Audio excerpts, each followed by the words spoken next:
let's assume that this is vitamin A. I guess I could use something else. Let's assume that this is vitamin A and this is retinol binding protein. So in order to get the vitamin A from the liver to other tissues, we have to connect it to something, and we're connecting it to this protein, which is more soluble than vitamin A.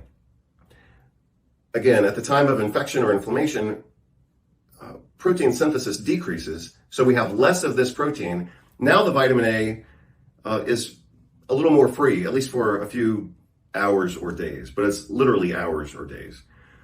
So now that the vitamin A is free, so to speak, it actually is liberated to enter into the tissues. That's great for a short-term defensive boost, assuming that the patient even has vitamin A to start with. So if a person's deficient, then some of this conversation doesn't matter because they're not doing this dynamic anyway. But let's assume a patient is, as I said before, marginally sufficient. When they get sick or inflamed, they're not producing this protein. Now the vitamin A is free. For short term, that provides some benefit because now the vitamin A is free to enter into the tissues. But the complication of this is that now the vitamin A, being unbound from its protein, is also increasingly lost in the urine. So what you see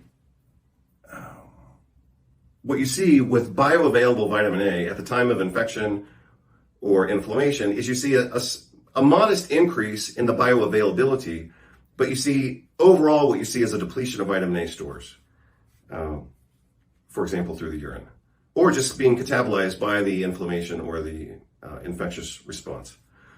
But basically, hopefully by now, you're starting to understand that acute infection or acute inflammation causes vitamin A deficiency by alterations in plasma binding proteins.